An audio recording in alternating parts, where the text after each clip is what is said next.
Hello everyone, welcome to star IQ. Star IQ के video platform पे आप सभी का बहुत बहुत स्वागत है। आज 9 अक्टूबर 2021 के हरियाणा करंट अफेयर इस वीडियो में मैं आपको पढ़ाने वाला हूं। स्टार आईक्यू चैनल पे अगर आप पहली बार आए हैं तो इस चैनल को सब्सक्राइब जरूर कीजिएगा, और अगर आप लोगों को मेरे द्वारा पढ़ाए गए हर लेक्चर का नोटिफिकेशन चाहिए तो आप मेरा Telegram channel star IQ education उसे भी ज्वाइन कीजिएगा। मुझसे पढ़ना चाहते हो अनअकैडमी पे तो आप डिस्क्रिप्शन बॉक्स में दिए गए मेरे प्रोफाइल लिंक पे क्लिक करके मुझे अनअकैडमी पे फॉलो कर सकते हो। कोई कोर्स अगर आपको अनअकैडमी पे पसंद आता है और उसे आप लेना चाहते हो तो आप मेरा अनलॉक कोड अवश्य यूज़ कीजिएगा, that is star IQ. Star IQ code use करने से आप लोगों को इंस्टेंट 10% का डिस्काउंट भी मिलेगा।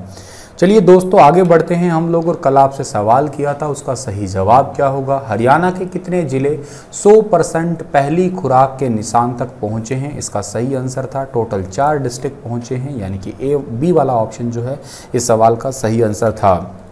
आज का पहला क्वेश्चन क्या है?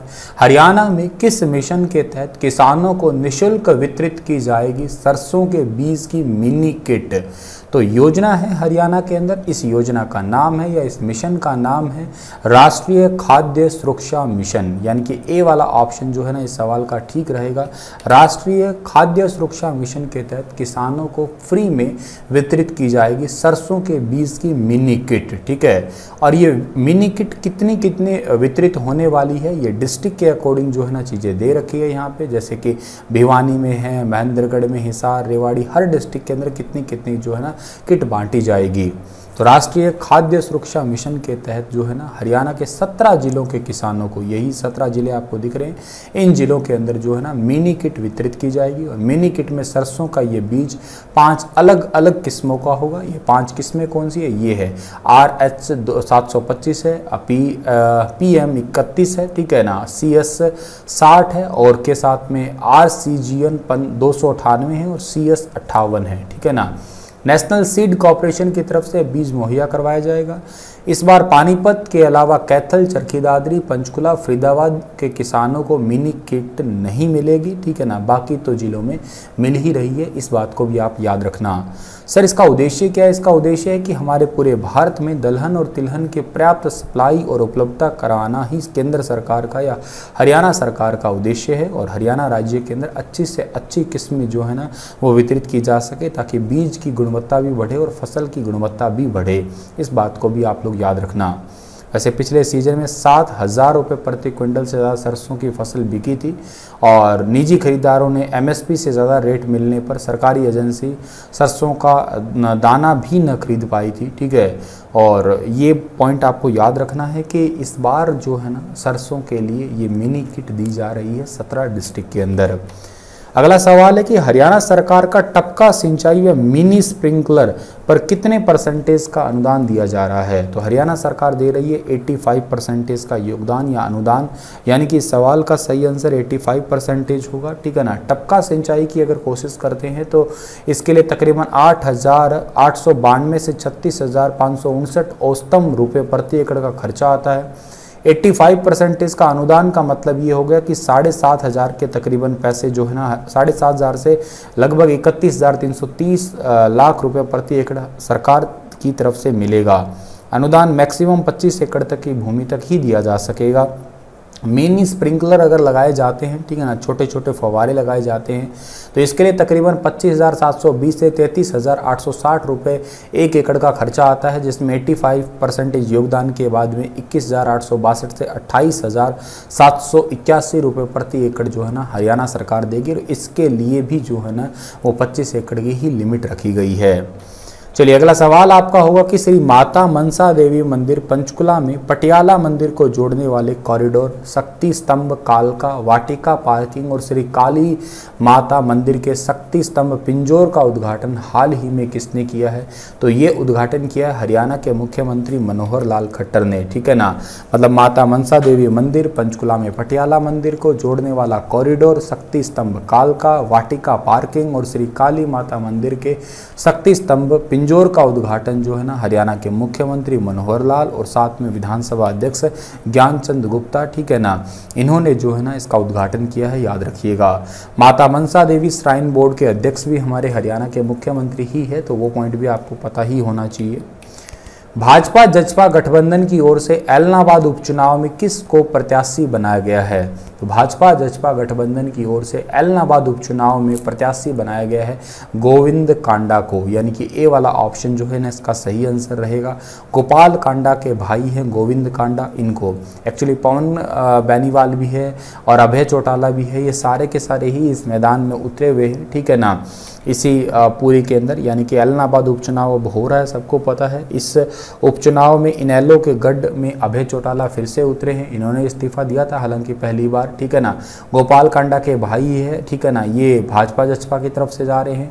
कांग्रेस पार्टी को भी रिसेंटली ज्वाइन किया था पवन बेनीवाल ने, अब ये भी इस के अंदर जो है ना चुनाव लड़ने वाले हैं, याद रखना। हालांकि 2014 और 19 में दोनों ही चुनाव जो है अभय चौटाला जो है ना अभय चौटाला जीते थे और भाजपा के प्रत्याशी रहे थे उस टाइम पे बेनीवाल, तब ये हारे थे दोनों ही चुनाव इनसे। 11 अक्टूबर को जो है स्क्रूटनी है, 13 अक्टूबर को नामांकन वापसी है, 30 अक्टूबर तक मतदान है, 2 नवंबर को इसका रिजल्ट आ जाएगा। अगर इतिहास देखा जाए तो 1977 से 2005 तक आरक्षित रहा था ये सीट या ये क्षेत्र। लोकसभा के भागीराम 5 बार जीते थे, 1977 में निर्दलीय उम्मीदवार को हराया था और 1982 से 87 में 2 बार कांग्रेस को हराया था और 1991 में भागीराम जीत का रिकॉर्ड का टूट चुका था। 96 से 2006 में फिर ये भागीराम जीत गए थे। 2009 में आरक्षित सीट से सामान्य हो गई, फिर देवीलाल परिवार के खाते में सीट आ गई। 2009 में ओम प्रकाश चौटाला जो है ना यहाँ से जीते, 2010 में उपचुनाव में अभय चौटाला जीते और 2010 के बाद लगातार अभय चौटाला ही जीतते आ रहे हैं। 2019 में भी जीते हैं और 21 में जो है अभय चौटाला ने आपको पता ही इस्तीफा दे ही दिया है, ठीक है ना। और इसी के लिए जो अभय चौटाला ने बेटे कर्ण को जो है ना इसमें कवरिंग कैंडिडेट बनाया है इस एलनाबाद उपचुनाव के अंदर। हरियाणा में 2022 में कितने लाख एकड़ भूमि की उर्वरता में सुधार किया जाएगा? ये सुधार किया जाएगा 1 लाख एकड़ भूमि में, यानी कि पहला ऑप्शन ठीक होगा। केंद्रीयकृत पानी निगरानी प्रणाली के तौर पर जल संसाधन का प्राधिकरण का डिपार्टमेंट और 4 जिलों में सर्वे करके फैसला लिया गया कि 2022 तक 1 लाख एकड़ भूमि जो है ना इसको सुधारने का सीधा सीधा टारगेट रखा गया है हरियाणा के अंदर, ठीक है, 2022 के अंदर। इसके लिए प्रथम चरण में 4 जिलों में सर्वे हुआ है, ठीक है ना, नूंह, भिवानी, हिसार, फतेहाबाद, सिरसा, ये दूसरे चरण के अंदर जो है ना बाद में आने वाले हैं, ठीक है ना। तो ये पॉइंट आपको यहाँ से याद रखना है। जल संसाधन प्राधिकरण के चेयरपर्सन है, इनका नाम है केशनी आनंद अरोड़ा। इन्होंने मुख्यमंत्री मनोहर लाल खट्टर के निर्देश पे ही गिरते जल स्तर और जल भराव की समस्या पे काम करने के लिए जो है ना काम स्टार्ट कर दिया है, ठीक है। और इसी के तहत प्रथम चरण में जो है ना वो 4 जिलों ने सपना अपना पूरा कर चुके हैं वो, ठीक है। तो ये पॉइंट आपको यहाँ से याद करना है बच्चा। और राज्य के 14 जिलों में भूजल लेवल है वो धीरे धीरे गिर ही रहा है। 9 जिले जल भराव की समस्या से जूझ रहे हैं। हर साल 9% की वृद्धि दर्ज की जाती है। इस समस्या के निदान के लिए सिंचाई, कृषि, बागवानी, वन, मत्स्य विभाग सहित कुल 7 विभागों ने एक योजना तैयार करी है।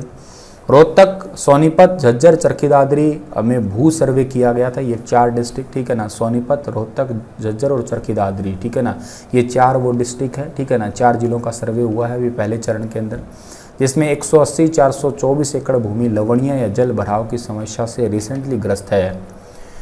ISSF जूनियर वर्ल्ड चैंपियनशिप में महिला टीम में स्वर्ण पदक किसने जीता है? तो महिला टीम में स्वर्ण पदक अभी हाल ही में जीता है करनाल की शूटर है राइजा ढिल्लो, ठीक है ना, यानी कि ए वाला ऑप्शन जो है ना इस सवाल का ठीक आंसर रहेगा। राइजो ढिल्लो ने जो है ना ये जीता है।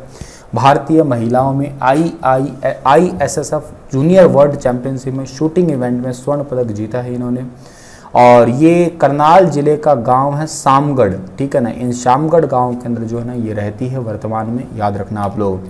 अभी ये प्रतियोगिता जो है ना वो कहाँ पे हुई थी? अभी ये प्रतियोगिता हुई थी पेरू की राजधानी लिमा के अंदर हुई थी।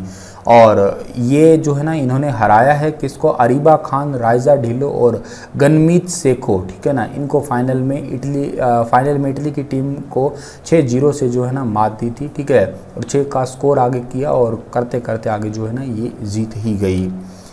अगला सवाल है कि हरियाणा में वन डिस्ट्रिक्ट वन प्रोडक्ट को केंद्रीय खाद्य संस्करण उद्योग मंत्रालय द्वारा मंजूरी दे दी गई है। इसमें राज्य के कितने जिलों के बागवानी, दूध, पोल्ट्री आदि क्षेत्र के उत्पाद शामिल हुए हैं? तो पूरे हरियाणा को ही शामिल कर लिया इसमें, यानी कि डी वाला ऑप्शन जो है ना इस सवाल का ठीक रहेगा हमारा, ठीक है ना। 22 जिलों के लिए। अब देखिएगा ये कौन कौन से हैं, जैसे अंबाला जिले के प्याज है, भिवानी फतेहाबाद महेंद्रगढ़ के मौसमी, नींबू, संतरा, खट्टे फल है, दादरी रोहतक फरीदाबाद में खीरा, ककड़ी, खरबूजा है, गुरुग्राम में आंवला है, झज्जर में अमरूद है, जींद में मुर्गी पालन है, करनाल में हरी पत्तेदार सब्जी है, कुरुक्षेत्र में आलू है, नूह पलवल में टमाटर है, पंचकुला में अदरक है, हिसार कैथल में दूध और दूध से बने हुए ब्रीडिंग की गए उत्पाद है, और इसी तरीके से देखा जाए तो पानीपत जिले में गाजर है, रेवाड़ी में सरसों है, और सिरसा में किन्नू है, सोनीपत में मटर है, यमुनानगर में आम से संबंधित जो है ना इनकी पहचान कर ली गई है वन डिस्ट्रिक्ट वन प्रोडक्ट के तहत। यूपी में अभी रिसेंटली इसका ब्रांड एम्बेसडर कंगना रनौत को बनाया है। चलिए आपके लिए क्वेश्चन है कि विश्व कुश्ती चैंपियनशिप में रजत पदक जीतने वाली पहली भारतीय महिला का नाम बताइए विस्तार से इसके बारे में। कल फिर हाजिर होता हूँ लेटेस्ट अपडेट के साथ में, तब तक अपना ख्याल रखिएगा।